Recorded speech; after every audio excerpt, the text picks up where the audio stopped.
सबको नमस्ते और thank you for joining me again today. एक छोटी सी पढ़ लेता हूँ पीस और उसके बाद आगे बढ़ते हैं। अनित्या शुचि दुखानात्मसु नित्य शुचि सुखामात्मसु ख्यातिर्विद्या। योग दर्शन का 2.5 दूसरे अध्याय का 5वां ये छोटा सा श्लोक है। ये कहता है जो अनित्य को अर्थात शरीर आदि स्थूल पदार्थ जो लोक लोकांतर में अनित्य होते हैं उनको जो नित्य बुद्धि तथा नित्य अर्थात ईश्वर जीव जगत का कारण क्रिया क्रियावान गुणी गुण धर्मी धर्म इन नित्य पदार्थों का परस्पर संबंध है। इनमें अनित्य बुद्धि का होना ये अविद्या का प्रथम भाग है। अनित्य वस्तुओं को नित्य समझना जो कि परमानेंट नित्य नहीं है, जो हमेशा रहने टिकने वाली नहीं है, उन वस्तुओं को जो नित्य समझता है वो अविद्या का पहला पहला भाग है। अविद्या वहीं से शुरू होती है और अविद्या ही है जो सब दुखों का कारण होती है। और अगर आपको सुख ढूंढने हैं तो सिर्फ विद्या ही में सुख मिलेंगे। ये योग दर्शन का श्लोक कहता है जितनी भी चीजें जो कि शरीर आदि हैं यानी कि ह्यूमन बॉडी या प्रकृति से बनी चीजें जो भी हैं उनमें से कोई भी चीज नित्य नहीं है। तो इनको अगर हम नित्य मानेंगे कि ये परमानेंट रहेंगी हमेशा ही रहेंगी तो ये हमारी बहुत बड़ी गलती है, भूल है। और जब हम इसको नित्य मान लेते हैं तो वहीं से हमारा दुख शुरू होते हैं क्योंकि हम इनको नित्य मान के इनके साथ जुड़ते चले जाते हैं, अटैच होते चले। यही हमको भगवान कृष्ण इतनी देर से अपने बातों में बता रहे हैं। आइए आज के श्लोक पर आ जाएं। कल बहुत सारी बातें की थी हमने, 4 और 5 का श्लोक पूरा किया था। कल काफी क्वेश्चन भी थे और आंसर्स भी थे। तो मुझे उम्मीद है कि जो भी क्वेश्चंस कल थे दिमाग में उनके आंसर्स आपको मिल गए होंगे। ये मैं उम्मीद करता हूँ कि कहीं पर कोई गैप या कोई ऐसी चीज रह नहीं गई जो कि लगा हो कि इसका आंसर नहीं मिला। I hope so.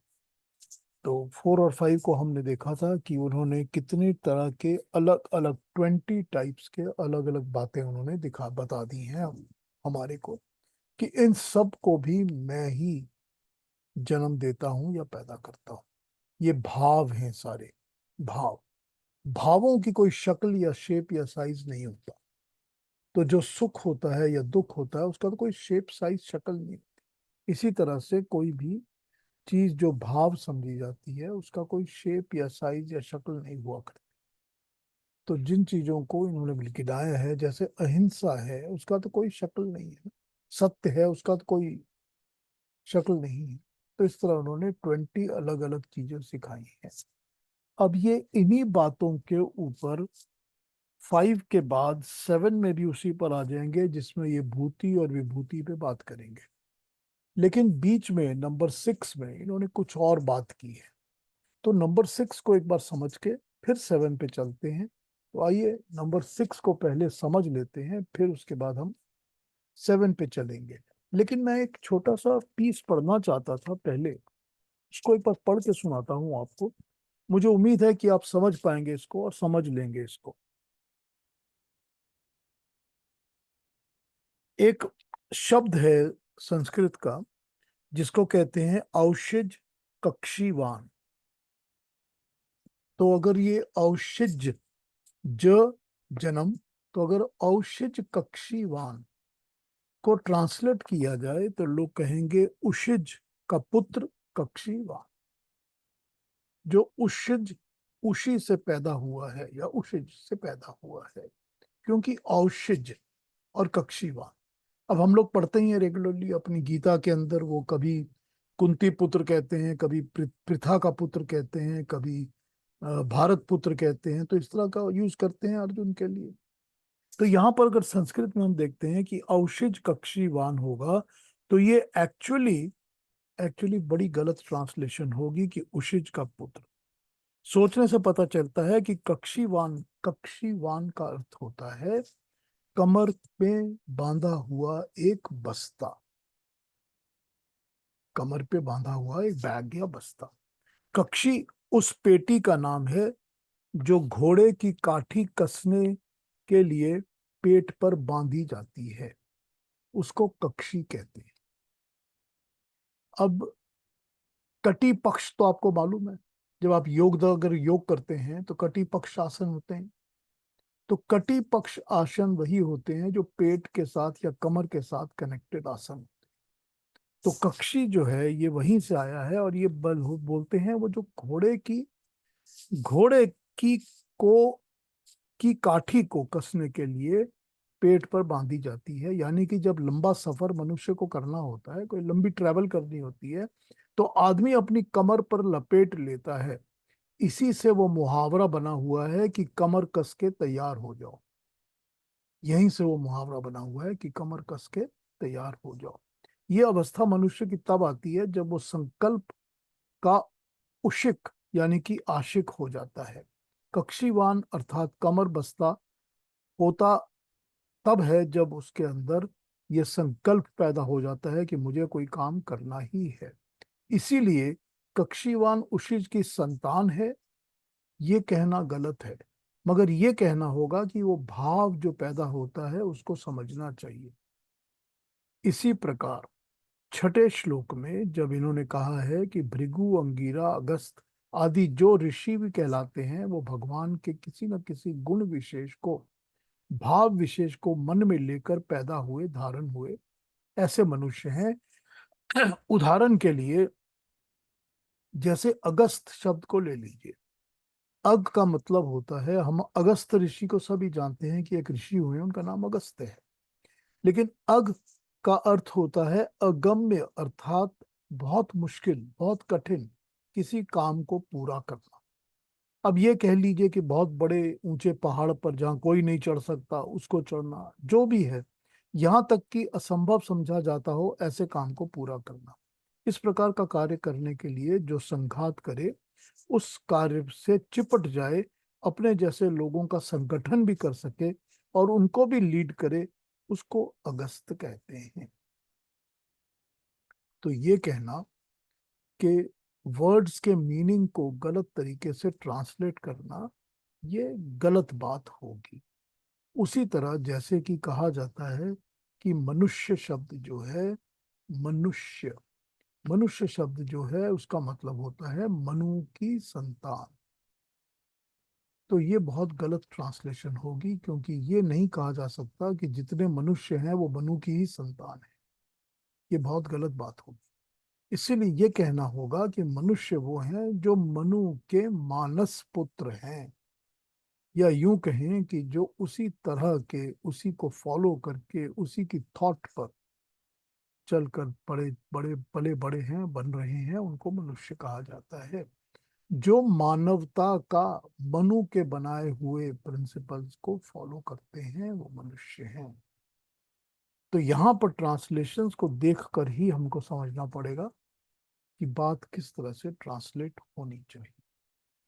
आइए आगे बढ़ते हैं, और अब हम 6th श्लोक को पहले देख लेते हैं, उसके बाद 7th पर आएंगे। तो पहले 6 को पढ़ लेते हैं, फिर 7 को पढ़ेंगे। तो जी। अरुणा जी 6 को पढ़ दीजिए।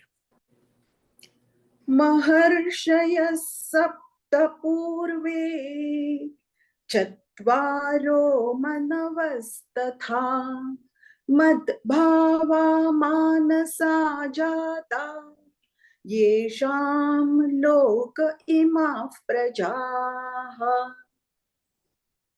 पुराने 7 महर्षि और 4 मनु मेरे मानस भाव हैं, और उन्हीं से इस लोक के सब प्राणी उत्पन्न हुए हैं। ये इन्होंने इस श्लोक में कहा। आइए इसकी दूसरी ट्रांसलेशंस पढ़ते हैं, फिर इस पर वापस।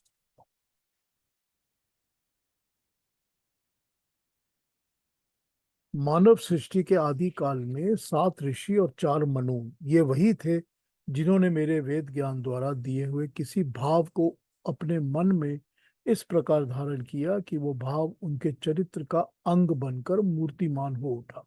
फिर उसी गुण के कारण उनका वह नाम हुआ, जैसा पराक्रम के आचरण तथा उपदेश द्वारा अगस्त का नाम बताया गया है। वेद की ऋचाओं को मानस वेद की ऋचाओं का मानस पुत्र, यानी कि वो जो वेद की ऋचाओं को मनुष्यों तक पहुंचा पाते हैं, उनको हम ऋषि या महर्षि कहते हैं। और भी एक ट्रांसलेशन देख रहा हूँ, एक या दो इंग्लिश वाली देखते हैं क्या कहता है ये 6। The 7 great seers, their 4 elders, and the 14 manus, or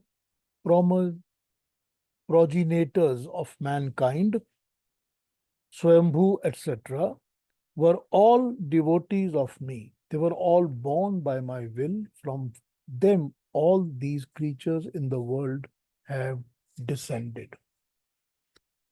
ये वही है ट्रांसलेशन का गलत तरीके से सोचने का ढंग।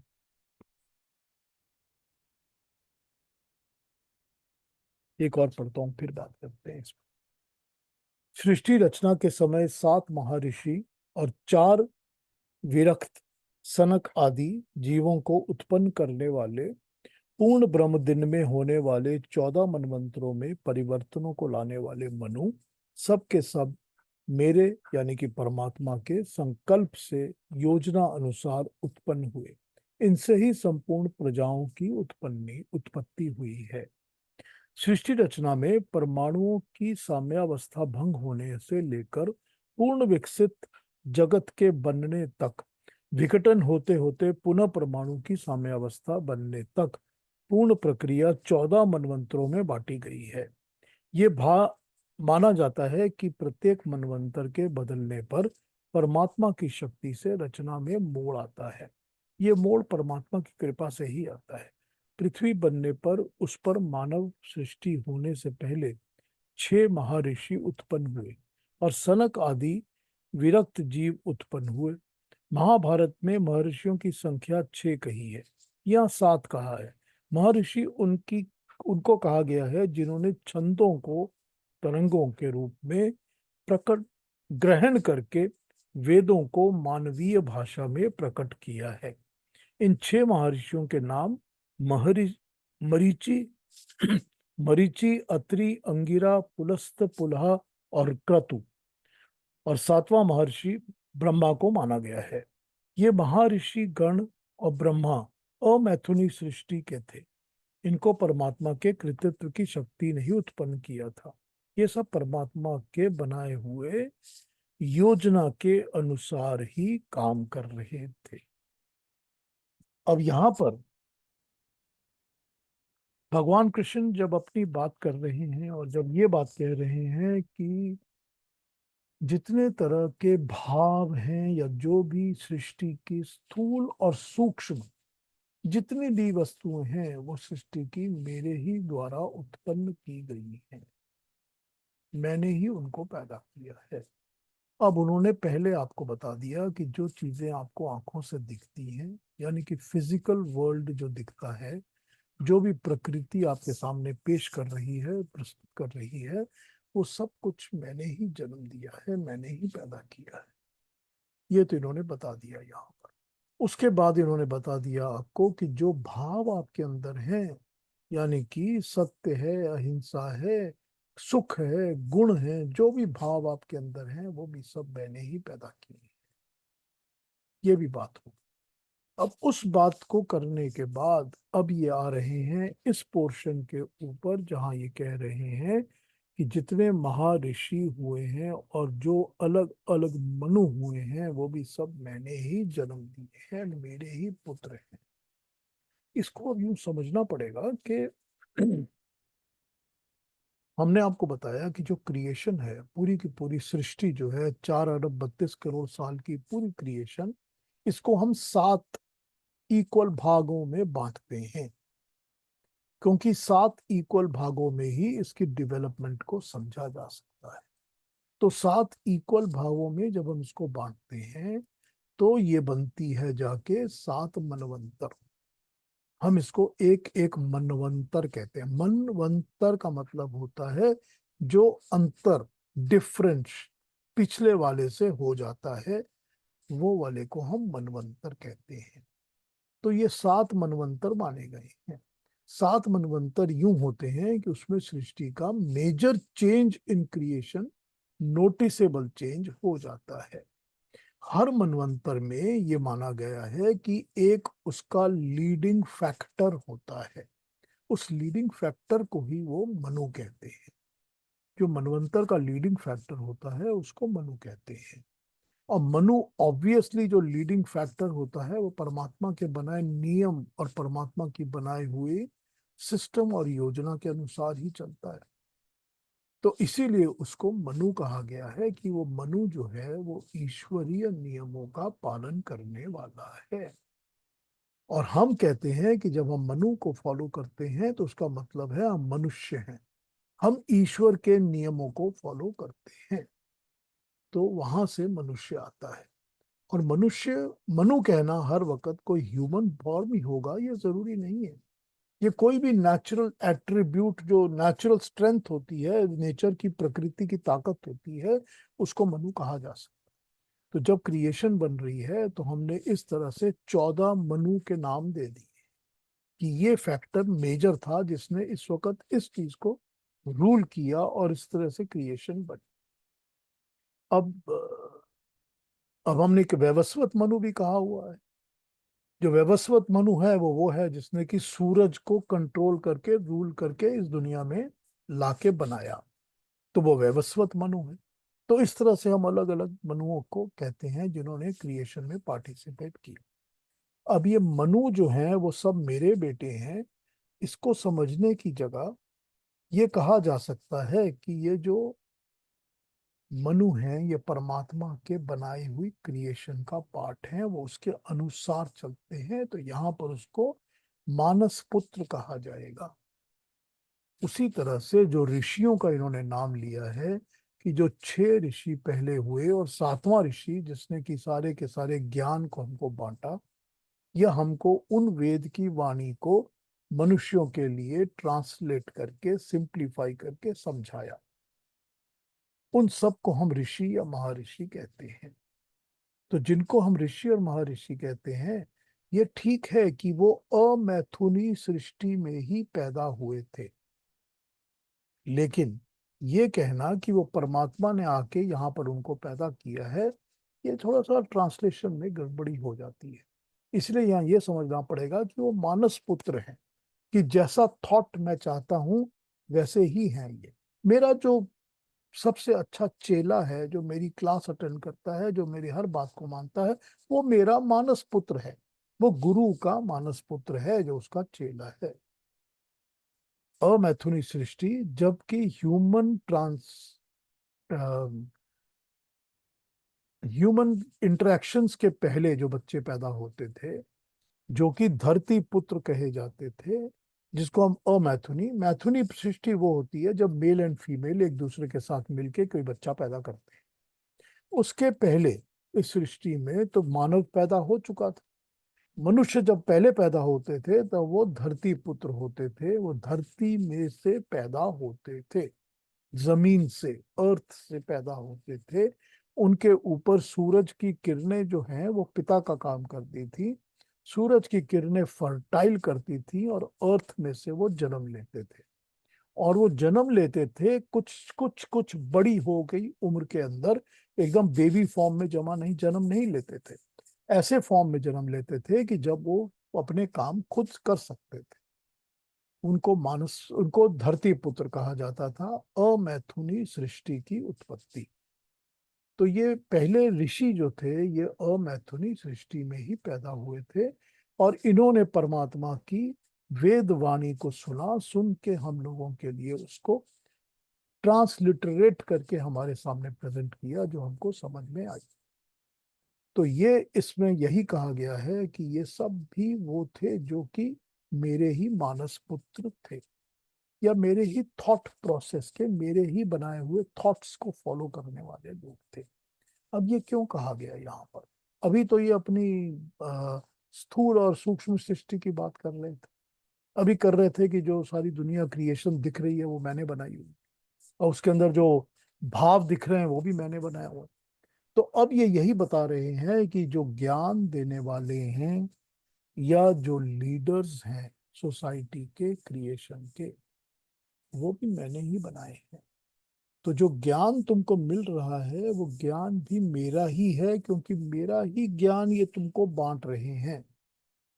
जो ऋषि हैं वो भी मेरा ही, परमात्मा का ही ज्ञान बांट रहे हैं।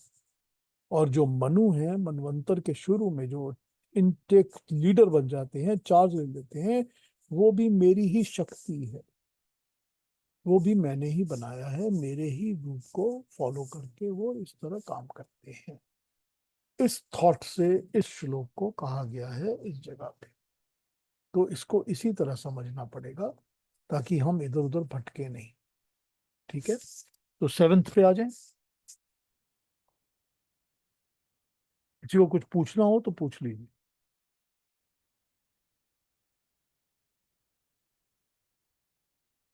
तो इंदिरा, अरुणा जी आप सेवेंथ पढ़ दीजिए हमारे। जी।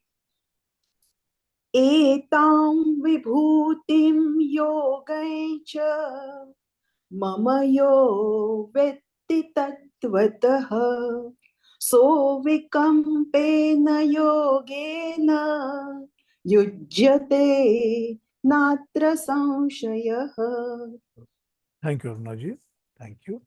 जो कोई मेरी इस विभूति को और योग शक्ति को तत्व रूप में जान जाता है, वो अविचल योग से युक्त हो जाता है, इसमें कोई संशय नहीं है। अब ये यहाँ बोल रहे हैं, ये जो मेरी योग शक्ति और विभूति को जान जाता है, इसको एक सेकंड समझते हैं कि क्या बताया है इन लोगों ने। इसके बाद इसकी दूसरी ट्रांसलेशन पढ़ता हूँ। ये थोड़ा सा स्मॉल प्रिंट है, जरा चश्मा लगा लो।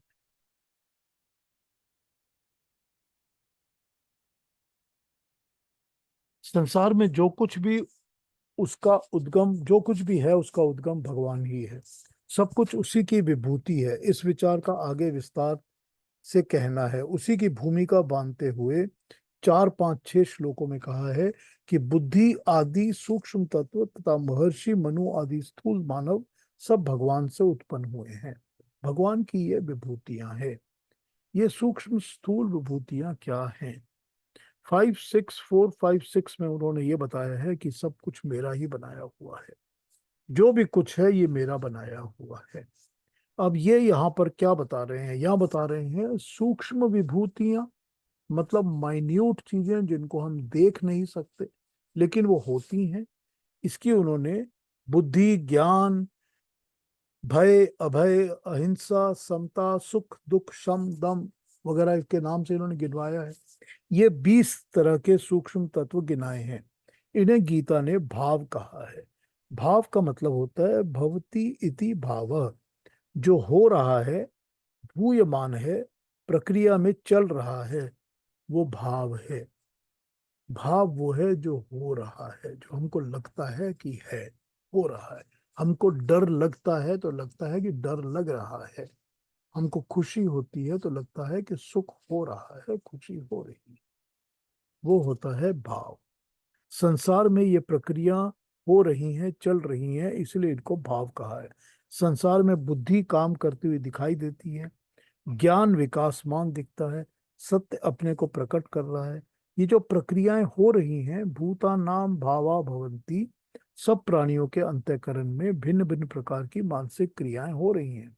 इनका सबका उद्गम स्थान, इनका सबका आदि सोर्स, स्टार्ट करने वाला पॉइंट, या इनको इंस्पिरेशन देने वाला प्रेरणा स्रोत, इन सब का वही परमात्मा है। ये सब उसी की विभूतियां हैं। इनमें उसी के प्रत्यक्ष दर्शन करो। हम कहते हैं कि भगवान दिखता नहीं, फिर उसको कैसे देखते हैं?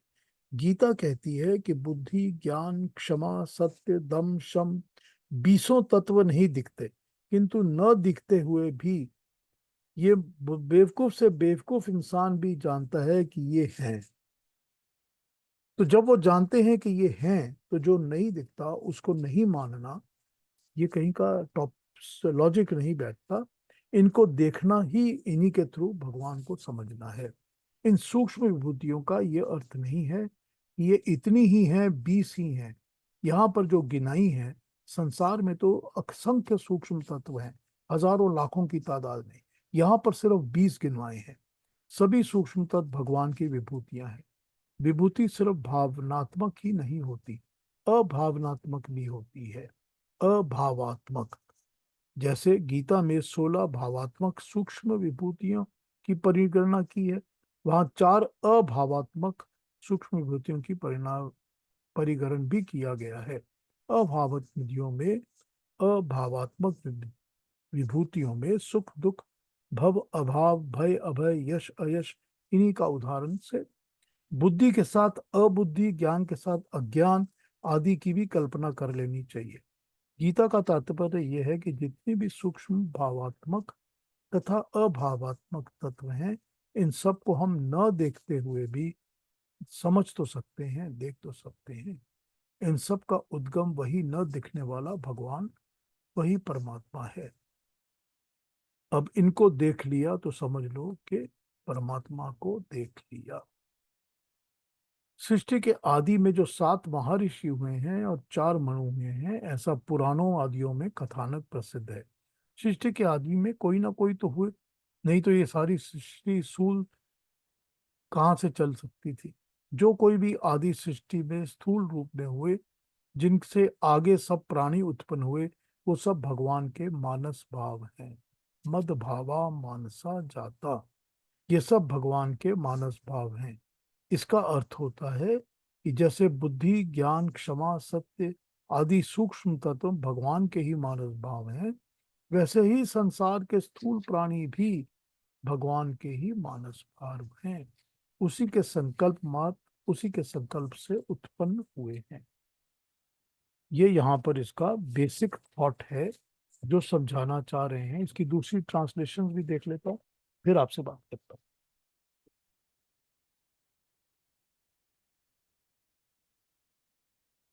एकाग्रता, एताम विभूतिम योगम, हमने ये पढ़ा था, अभी 7 पढ़ा था ना अभी। एकाग्रता एक बड़ी शक्ति है। जिस विषय में मन एकाग्र कर लिया जाए, उस पर मनुष्य का अधिकार तथा मनुष्य पर उस ध्येय का अधिकार होने की तन्मयता उत्पन्न हो जाती है। इसलिए एकाग्रता ही पर्याप्त नहीं है, ध्येय की पवित्रता भी आवश्यक है। यदि किसी अपवित्र वस्तु में मन एकाग्र कर लिया जाए, तो वह एकाग्रता सर्वनाश का कारण बनेगी। जैसे रावण की सीता जी को हरण करने में तथा भोगार्थ उद्योग में एकाग्रता उसके सर्वनाश सर्वनाश का कारण हुई। रावण में एकाग्रता थी, ध्येय की पवित्रता नहीं थी।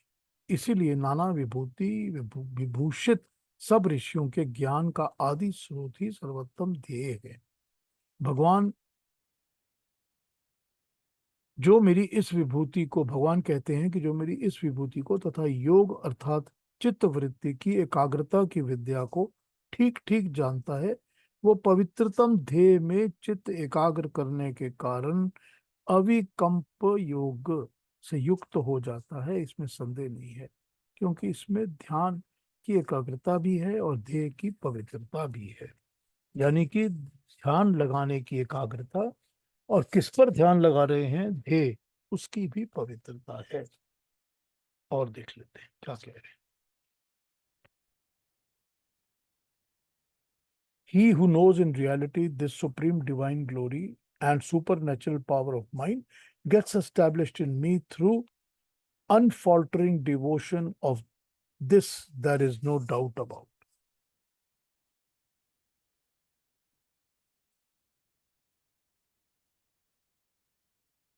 जो मेरी इस परमात्मा की, मेरी विभूतियों को, परम शक्तियों को और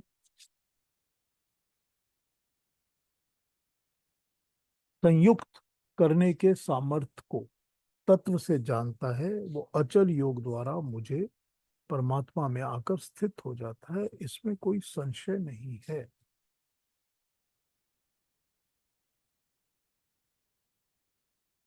श्लोक नंबर 10-7 में विभूति शब्द है। इसका अभिप्राय है कि परमात्मा की कर्तृत्व शक्ति परमात्मा में स्थित का अर्थ मोक्षावस्था भी है।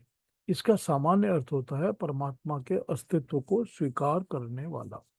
परमात्मा के अस्तित्व की दर्शन शास्त्रों में सिद्ध किया गया है। जैसे ब्रह्म सूत्र में कहा है कि जिससे जगत का निर्माण, पालन और अंत होता है वो परमात्मा है। ये एक अकाट्य युक्ति है, परंतु गीता में युक्ति नहीं, केवल सिद्धांतों का वर्णन है। परमात्मा का होना एक वैज्ञानिक युक्ति युक्त तथ्य है। इसको मनुष्य बुद्धि से माना जाता है। लेकिन यहाँ पर ये बताते हैं कि जो मेरी विभूतियां हैं उनके साथ और समर्थ योग युक्त करने का, संयुक्त करने का सामर्थ। तो ये केवल ये नहीं बता रहे कि मैं क्या क्या जन्म देता हूँ, पैदा करता हूँ, क्रिएट करता हूँ, सब कुछ मैं बनाता हूँ, लेकिन इनको संगठित करता हूँ, इनको संयुक्त करता हूँ, ये भी मेरी ताकत है। अगर बुद्धि तो परमात्मा ने बनाई है, लेकिन बुद्धि के साथ ज्ञान को संयुक्त नहीं किया। जिस चीज पर आपने कंसंट्रेट करना है, कंसंट्रेशन का पावर तो भगवान ने दिया है, लेकिन किस चीज पे कंसंट्रेट करना है ये भी तो उस ईश्वर ने ही दिया है ना। तो ये होती है संयुक्त संगठन करने की शक्ति, कि दो फैक्टर्स तो उसने बनाए हैं, उनको फैक्टर्स को इकट्ठे करके बनाना ताकि एप्लीकेबल हो सके ह्यूमन मैनकाइंड के कारण। तो ये जितनी विभूतियां गिनाई हैं और इनमें जो योग शक्ति है, जोड़ने की, युक्त करने की मेरी शक्ति है, वो सभी कुछ मेरा ही है। शक्ति भी मेरी है, पदार्थ जो बनाए हुए हैं वो भी मैंने ही बनाए हैं। और तुम जिस भाव से इन पदार्थों की तरफ देखोगे, अट्रैक्ट होगे, इंटरेक्ट होगे, वो भाव भी मैंने ही बनाए हैं। तो यहाँ पर 7वें श्लोक तक भगवान कृष्ण इस बात को कह रहे हैं। थोड़ा कंफ्यूजन है या क्लियर हो रहा है? कोई कंफ्यूजन हो तो पूछ लीजिए मेरे से प्लीज, कि 5, 4, 5, 6, 7 में क्या बात कही गई है। अगर कोई कंफ्यूजन है तो मुझसे पूछ लीजिए। 4, 5, 6, 7 में वो यही कह रहे हैं कि सारी की सारी दुनिया मैंने बनाई है, क्रिएशन मैंने बनाई है। जैसे मैंने क्रिएशन बनाई है उसी तरह से मैंने जो नहीं दिखती हैं चीजें, जिनको हम सूक्ष्म कहते हैं, जिनको हम आंखों से देख नहीं सकते, हाथों से पकड़ नहीं सकते, वो सारी भावनाएं, फीलिंग्स, जो इमोशंस जिनको हम फील करते हैं, जिनका हम वैल्यू सिस्टम समझते हैं। हम समझते हैं कि सच बोलना ठीक है। तो ये जो सच बोलना एक वैल्यू सिस्टम है, इसको कोई पकड़ नहीं सकता। तो ये जो चीजें हैं ये भी भगवान ने बनाई है। फिर वो ये बोलते हैं कि ये विभूतियां भी मैंने बनाई है, जो भी मैंने दिया है इस दुनिया में वो भी मैंने ही बनाया है। और इसको जो इनको इनके एप्लीकेबल एंड के साथ भी मैंने ही जोड़ा है। अगर आप कोई चीज क्रिएट करते हैं और उसका एप्लीकेबल एंड नहीं जोड़ते तो उसका फायदा नहीं है। मैंने गाड़ी तो बना ली है, लेकिन वो गाड़ी चलने लायक नहीं है। क्यों चलने लायक नहीं? क्योंकि वो सड़क पे नहीं चल सकती, तो उसका फायदा नहीं होता। तो वो एप्लीकेबल एंड का होना भी बहुत जरूरी है, जो कि विभूति के साथ आएगा। इसके बाद जो ज्ञान देने वाले ऋषि हैं, या जो मानव जाति को जन्म देने वाले हैं, या जितने भी मनु हैं, जिन्होंने जो रूल्स, रेगुलेशंस, लॉज, सिस्टम्स और जो भी बनाए हैं, वो भी मैंने ही उन लोगों को बनाया है। उनको भी मैंने ही भेजा है आपके पास ज्ञान देने के लिए। तो ये बातें ये 4, 5, 6, 7 में बता रहे हैं। वही जो भक्ति का योग चल रहा है ना इनका, कि भक्त कैसे बनाना है और भक्त कैसा होना चाहिए। पिछले अध्याय में इन्होंने भक्ति का एक डिफरेंट एंगल लिया था, जिन्होंने बताया था कि भक्त को ज्ञान तो होना चाहिए कि तुम किस चीज की भक्ति कर रहे हो, किसकी भक्ति कर रहे हो। ज्ञान करो, ज्ञान लेकर अपने अंदर तब भक्ति करो तो मेरे पास पहुंचोगे। अब ये अपने अलग अलग गुणों को यहाँ बता रहे हैं, ताकि उन गुणों के द्वारा हम परमात्मा की स्तुति, उपासना कर सकें। क्योंकि हम उसके गुणों के द्वारा ही उपासना करते हैं। हम हर जगह परमात्मा को बड़ा महान है, बड़ा दयालु है, बड़ा सृष्टि करता है, ये बनाता है, वो करता है, हम यही सब करके उसकी प्रार्थना उपासना करते हैं। तो यहाँ वो अपने सब किस्म के कर्तृत्व को, गुणों को गिना रहे हैं कि मैं क्या हूं, क्या करता हूं, कैसे कैसे क्या क्या करता हूं। तो ये जो अभी 4, 5, 6, 7 हमने देखे, इनमें यही भावना है। इसी को वो अलग अलग ढंग से पेश कर रहे हैं। जो प्रस्तुत करते हैं वो बड़े अच्छे चिंतन करने योग्य टॉपिक्स हैं। एक एक सब्जेक्ट के ऊपर आप सोचना, चिंतन करना शुरू कर लीजिए।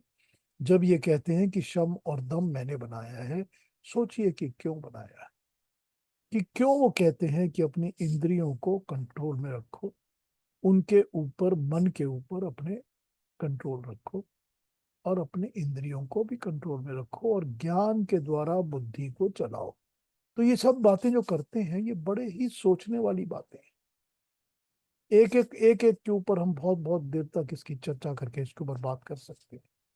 वही बात होती है कि ये कोई भी चीज जो परमात्मा की क्रिएशन में, कोई भी चीज, चाहे सूक्ष्म हो चाहे स्थूल हो, चाहे वो दुनिया में दिखे और चाहे हमको ना दिखे, कोई भी चीज परमात्मा ने बिना मतलब के, बिना कारण के, बिना इंटेलेक्चुअल सपोर्ट सिस्टम के नहीं बनाई। हर चीज के पीछे, उसके बनाने के पीछे कुछ ना कुछ राज है, कुछ ना कुछ गहरा राज है जो हमको समझना चाहिए। ये क्यों बनाया है और क्यों कह रहे हैं। तो यहाँ भगवान कृष्ण जो है अपनी बात को इस तरह से बता रहे हैं कि तुम परमात्मा को इस तरह समझो, कि जब इस तरह समझोगे तो इन भावों के थ्रू तुम उसकी सच्चे स्वरूप को समझोगे। तो तुम ये समझोगे कि बनाने वाला वही है।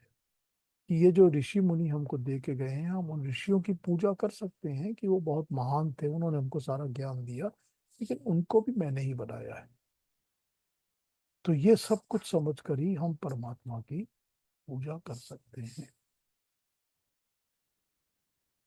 जी, 4, 5, 6, 7 इन पर कुछ पूछना नहीं है तो फिर आगे बढ़ जाते हैं, 8 पर आ जाते हैं। अगर कुछ कहना पूछना हो तो पूछ लीजिए।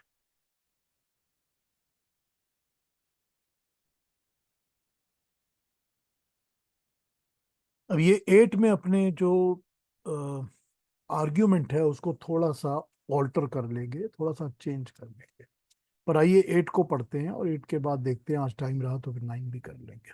आइए 8 पर बात करते हैं। अरुणा जी 8 को पढ़ के सुना दीजिए उसे। जी। अहं सर्वस्य प्रभवो मत्तः सर्वं प्रवर्तते इति मत्वा भजन्ते मां बुधा भावसमन्विताः। बिल्कुल, थैंक यू वेरी मच। अहम सर्वस्य प्रभवो, मैं सब कुछ का प्रभव हूँ, उत्पत्ति का कारण हूँ, क्रिएशन का, बनने का, पैदा होने का मैं कारण हूँ। मतः, मुझसे ही, सर्वम, सारी सृष्टि, पर वर्तते, प्रवृत्त होती है, प्रवृत्त स्टार्ट होती है, काम में लगती है, काम करना शुरू करती है। इसी प्रकार मत्वा, मान कर, मत्वा मान कर, भजनते भजते हैं, माम मुझको, बुद्धा बुद्धिमान लोग, भावस्मन्वितः, भावना से युक्त होकर, इस भावना से युक्त होकर, क्योंकि युक्त करने का कारण भी मैं ही हूं। युक्त होकर, जुड़कर, भावनाओं से जुड़कर, बिना भावनाओं से जुड़े परमात्मा को याद नहीं किया जा सकता। इमोशनलेस इंसान परमात्मा की पूजा नहीं कर सकता। इमोशन बहुत जरूरी है, और इमोशन से जुड़ना भी तो मैंने ही दिया है ना, ये गुण मैंने ही बनाया है। तो ये क्या कह रहे हैं, मैं सबकी उत्पत्ति का कारण हूं और मुझसे ही सारी सृष्टि प्रवृत्त होती है। इस बात को जानकर बुद्धिमान लोग भावपूर्वक मुझे भजते हैं या मुझसे जुड़ते हैं। बाकी ट्रांसलेशन देखता हूँ 8 की।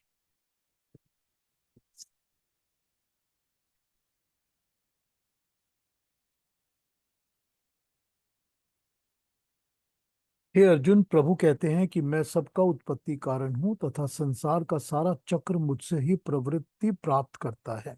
ये समझकर बुद्धिमान लोग भौतिक पदार्थों को ना पूजकर मुझको ही भक्ति भाव से भजते हैं।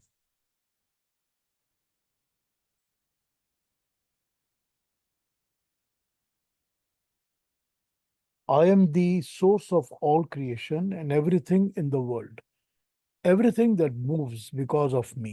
Knowing this, the wise, full of devotion, constantly worship me and me alone.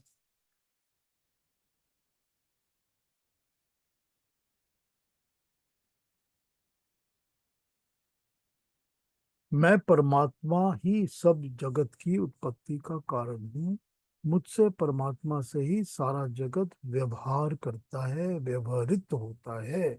मेरे परमात्मा के अस्तित्व से ही संयुक्त होकर बुद्धिमान लोग मुझको तत्व से समझकर मेरी परमात्मा का स्मरण करते हैं। अब संसार में सब कुछ का व्यवहार भी होता है और संसार व्यवहारित भी होता है। मतलब संसार का जितनी भी डीलिंग्स, इंटरेक्शंस, ट्रेडिंग, काम करना, सब कुछ मेरे से ही होता है और मैं ही सारा कुछ करवा रहा हूँ। कारण भी मैं हूँ, कर भी मैं रहा हूँ। यही तो योग है ना, यही तो युक्त होना है कि उसका रीजन और कॉज भी मैं हूँ और सब कुछ कर भी मैं ही रहा हूँ और मेरे से ही हो रहा है सब कुछ। तो जो इन सब चीजों को समझकर बुद्धिमान लोग हैं, अक्लमंद लोग हैं, जिनके अंदर बुद्धि होती है, जब वो मेरे साथ जुड़ते हैं तो वो भावना युक्त होकर जुड़ते हैं। सिर्फ लॉजिक के साथ मनुष्य परमात्मा के साथ नहीं जुड़ सकता। लॉजिक, लॉजिक क्या है? लॉजिक तो इतनी देर पहले तक बताते आ रहे हैं ना। लॉजिक ही तो बता रहे हैं कि सारी क्रिएशन मैंने बनाई है, कि क्रिएशन बनती कैसे है, कि प्रकृति जो बनती है उसके बनने का कारण ये है, उसमें मेरा तेज काम करता है, मेरे अणु के अंदर मेरा तेज काम करता है, सबके कण इस तरह बनते हैं, इस तरह क्रिएशन तैयार होती है। बहुत सुंदर लॉजिक है, सारा साइंस है और साइंटिफिक लॉजिक है। लेकिन सिर्फ साइंस और साइंटिफिक लॉजिक के साथ परमात्मा की भक्ति नहीं होती। उसकी भक्ति करने के लिए तो हमको वो भाव देखने पड़ते हैं जो उसने गिनाए हैं। कि भाव भक्ति तो साइंस और लॉजिक तो हमको बता देती है कि परमात्मा क्या है, लेकिन वो भाव देखने पड़ेंगे जो परमात्मा गिना रहा है। क्यों गिना रहा है? क्योंकि जब तक तुम भाव युक्त होकर भक्ति नहीं करते तब तक परमात्मा की भक्ति नहीं होती। तो इसके पहले भी तो दूसरे चैप्टर्स में बता चुके हैं ना, जो इसमें श्रद्धा नहीं है वो परमात्मा की भक्ति नहीं कर सकता। श्रद्धा भी तो भाव ही है ना, भावना ही है ना श्रद्धा। सत्य को धारण करना और किसी के ऊपर टिक के रहना, ये सब कुछ भाव है। इसका कोई लॉजिक और कोई साइंटिफिक प्रूफ्स नहीं होते इन चीजों के। तो एक तरफ तो हमने देख लिया कि परमात्मा को लॉजिक क्या है उससे समझो। इतनी देर तो वो सारी लॉजिक की बातें ही कर रहे थे। जब वो पिछले चैप्टर में भी बता रहे थे कि किसकी भक्ति करते हो ये जानकर भक्ति करो। कि तुम देवताओं की करते हो तो तुमको देवता मिल के गुण मिलेंगे, तुम प्राकृतिक चीजों की करते हो, ये सब वो लॉजिक की बातें कर रहे थे। अब वो बता रहे हैं कि लॉजिक भी ठीक है, साइंस भी ठीक है, लेकिन परमात्मा की भक्ति करने के लिए भाव बहुत जरूरी है। भाव की आवश्यकता है। उस भाव को भी मैंने ही बनाया है। और वो भाव किसी बुद्धिमान, अक्लमंद के साथ जुड़ता कैसे है, वो जुड़ने का कॉज भी मैंने बनाया, वो ग्लू भी मैंने बनाई है जो जोड़ती है। तो वो जो ग्लू है ना, वो ही मैं हूं। वो बनाने वाला भी मैं हूं। जिसके अंदर भाव नहीं होते उसको पता तो है कि भाव क्या होता है। आप देखिए, ये मुझे पता है कि भाव क्या होता है और ये मुझे पता है कि लॉजिक क्या होता है, लेकिन मैं अपने भाव के साथ लॉजिक के साथ जुड़ता नहीं। देखा है ना ये, देखा है ना ये। इसी को तो ऐसे लोग कहते हैं जो कि दुनिया में भगवान को नहीं मानते ना, वो यही कहते हैं हमको सब पता है कि क्या है क्या नहीं, और हम नहीं मानते। ये भाव के साथ, जो लॉजिक के साथ भाव का जुड़ना है, ये भी उस परमात्मा ने ही बनाया है, और वो अभाव भी उसने ही बनाया। तो जिसके अंदर ये भाव नहीं है, यानी कि अभाव है, ये भी उस परमात्मा ने ही बनाया है। अब वो कल वाली बात आ जाएगी यहाँ पर फिर से, कि वो अभाव वाले लोग क्यों हैं इस दुनिया में, भाव वाले ही क्यों नहीं है सारे। वही बात कर्म फल। तो अपने घूम फिर के कर्म फल पर आ जाए, या उस पर आ जाएंगे कि जो विद्या है वो गलत विद्या है, कि वो अविद्या से ही प्रेरित हैं सारे के सारे। वो अनित्य को नित्य समझते हैं और उसी के साथ चिपके हुए हैं। तो वो क्योंकि उसके साथ चिपके हुए, इसलिए विद्या उनको नहीं मिलती। नहीं मिलती विद्या, तो वो भाव और लॉजिक के बीच का कनेक्शन नहीं बैठता। वही बात सारी की सारी घूम फिर के सारे प्रिंसिपल्स जो है ना, वो अपनी जगह में एकदम एक पजल की तरह ठीक बैठ जाते हैं, कि ये है एकदम रियलिटी। हाँ जी, चलिए, कोई पूछना हो पूछ लीजिए। है हमारे पास टाइम है आज तो, वैसे अभी भी अगर कुछ पूछना हो तो पूछिए। कोई बात करनी हो तो बात करिए, कोई क्वेश्चन हो तो क्वेश्चन। हाँ जी।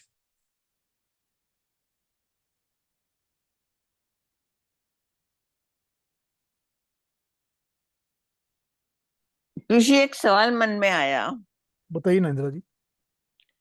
कि जो भी भगवान ने बनाया है, इट्स नॉट लिमिटलेस।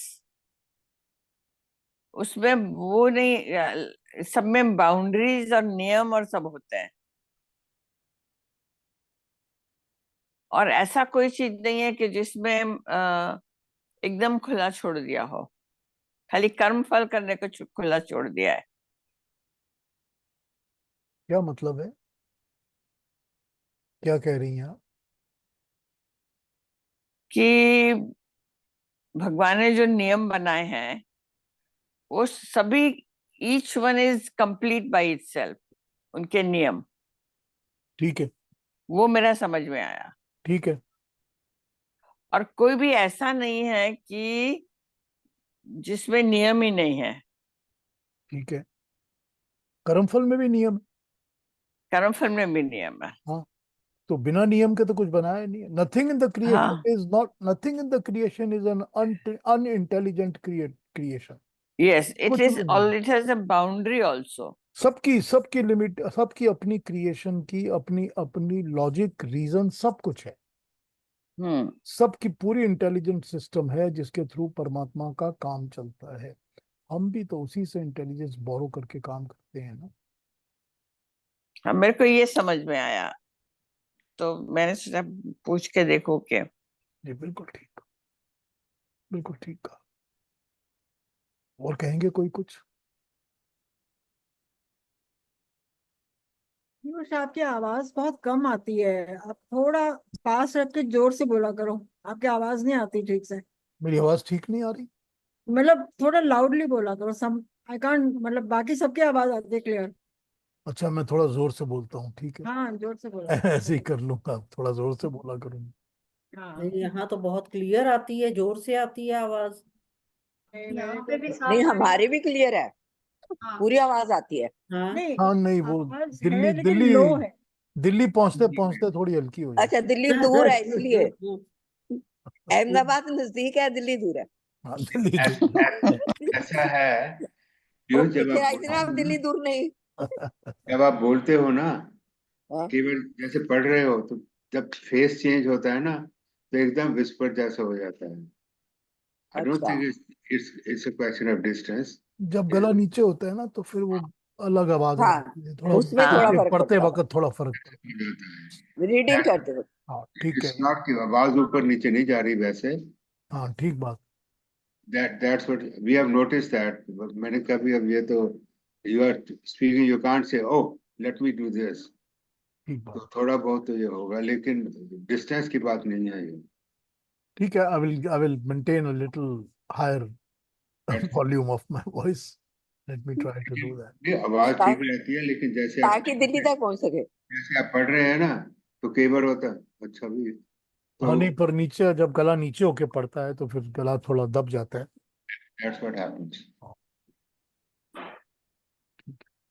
हाँ जी, और कोई कुछ कहेंगे, कोई और बात, कोई क्वेश्चंस हैं दिमाग में आज के पूरे प्रवचन के? पीयूष जी, हाँ जी अरुणा जी, हाँ जी। एक बात मैंने जो नोटिस कर ली है वो मैं आपसे शेयर करना चाहती हूँ और देखना चाहती हूँ क्या मैं सही सोच रही हूँ कि परमात्मा जब तरह तरह by different ways he is trying to make us understand कि आखिर में आपको उस परमात्मा की तरफ ही जाना है। इसके लिए वो ज्ञान योग, भक्ति योग और कर्म योग ये तीनों का सुझाव देते हैं जिसको जो पसंद आए। लेकिन मुझे ऐसे लगता है कि बुद्धि हो, ज्ञान योग हो या कर्म योग हो, भक्ति का होना जरूरी वो मानते हैं, है ना। देखिए यहाँ भी बुधा भाव समन्विता, बुद्धिमान लोगों में भी श्रद्धा होना जरूरी है, बिल्कुल ये मुझे लगता है ना। बिल्कुल, यही तो वो कर रहे हैं ना, वो भाव और श्रद्धा ही तो जगा रहे हैं ना अंदर, कि तुमको कर्म और ज्ञान तो बता ही रहा हूं, पर भाव और श्रद्धा भी जरूरी है, कि बिना भाव और श्रद्धा के तुम भक्त नहीं बन सकते परमात्मा के। वो जैसे कॉमन फैक्टर है, श्रद्धा और भाव तो होना ही चाहिए। आप कर्म से जाओ, आप बुद्धि ज्ञान मार्ग से जाओ, लेकिन अनलेस एंड अनटिल आपके पास वो भाव श्रद्धा होती है तभी ये हो सकता है। देखिए ज्ञान जो है ना, वो तो मिलेगा आपको, उसको नॉलेज समझ लीजिए आप, ही है। और कर्म वो है जो आप ज्ञान के हिसाब से करोगे। तो लेकिन कर्म और ज्ञान के बीच में अगर श्रद्धा नहीं होगी और भाव नहीं होगी, तो परमात्मा के बताए हुए कर्मों को आप नहीं करोगे। तो आप उस तरह जुड़ोगे नहीं जैसे आपको जुड़ना चाहिए ईश्वर के बताए हुए ज्ञान के साथ। तो फिर आपके कर्म जो होंगे वो अभाव वाले होंगे, उसमें मतलब वो ज्ञान तो होगा, लेकिन कैसा होना चाहिए वो नहीं होगा। तो जब वो नहीं होगा तो फिर वो भक्ति कहाँ से आएगी? तो आप भक्त है ही नहीं ना, तो आप तो दिखावा कर रहे हैं। तो भक्त होने के लिए ज्ञान की आवश्यकता है, ज्ञान पर आप कर्म करोगे, लेकिन कर्म और ज्ञान के बीच में जो ग्लू है ना, वो है भाव, वो है श्रद्धा। ठीक है ना अरुणा जी? जी, बहुत अच्छी तरह से समझ में आया। हाँ, इसी तरह वो बात को समझा रहे हैं। देखिए कितनी प्रैक्टिकल और सीधी बातें करते हैं, एकदम प्रैक्टिकल और सीधी बात, ऐसे समझ में आती है कि बस ये तो हो, यही है, और तो सच है ही नहीं कोई दुनिया, यही तो सच है दुनिया का। यही तो मजा है ना गीता को पढ़ने में और समझने में, और ठीक तरह से समझ, ये बहुत जरूरी है। ठीक है, और बताइए, कोई और बात कहनी है, किसी ने कुछ कहना है, पूछना है? नहीं पीयूष जी, ऐसा है कि किसी भी इंसान को देखिए, किसी भी संत महात्मा को देखिए, उनका प्रवचन सुनिए, जो भी करिए, लेकिन श्रद्धा जो है किसी किसी को देख के ही मन में जागृत होती है। ऐसा क्यों? हर आदमी को देख के आपको श्रद्धा नहीं लगेगी, हर आदमी को देख के आपको लगेगा नहीं मेरे को इसका सम्मान करना चाहिए। आप सुनोगे सही उसकी बातें, लेकिन अंदर से वो भाव जागृत नहीं होंगे। उसका सबसे बड़ा कारण होता है उस मनुष्य की अपनी सत्यता, कि वो कितना सच्चा है और सत्य है और ठीक बात बोल। अगर मेरे अंदर ये चापलूसी हमेशा रहेगी कि मुझको तो 10-15 चेले चाहिए, हर वक्त मेरे आसपास दिए बत्ती जलते रहने चाहिए, मालाएं लगी होनी चाहिए, और इतने इतने हजार हजार रुपए इकट्ठे कर रहे हैं सब मेरे नाम पर, तो वो एक अलग ही चीज होती है, उसकी तरफ आपकी श्रद्धा हो ही नहीं सकती। ये हो सकता है कि आप उसकी टीम टाम और चमक धमक की तरफ अट्रैक्ट हो जाए, अट्रैक्ट हो। वो दूसरी बात है। लेकिन वो जो मन से श्रद्धा होती है ना, वो हमेशा सत्य की तरफ ही होती है, वो हमेशा उन गुणों की तरफ होती है जो कि आपको परमात्मा से डायरेक्टली, वही भाव जो परमात्मा डायरेक्टली आपके अंदर, इंसान के अंदर देता है, उसी से उसको श्रद्धा हो।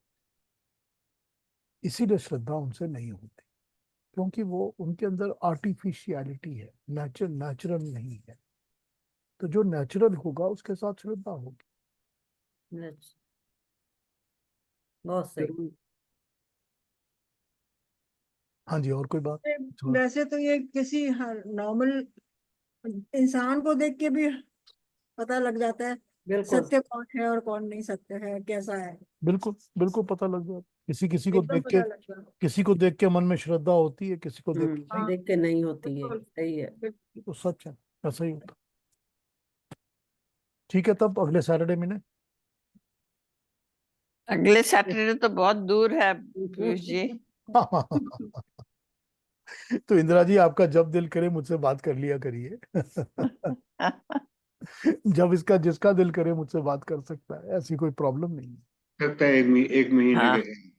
ठीक है, सबको आप, हाँ, नमस्ते सबको, चलिए, थैंक यू, नमस्ते। एंजॉय करिए सबको अपना, नमस्ते। टेक केयर करिए, सेफ सेफ ट्रैवल करिए, अपना ध्यान। हाँ जी, ध्यान तो यही है। ओके जी, हैप्पी जर्नी आपको sir. Happy journey. Thank you. नमस्ते।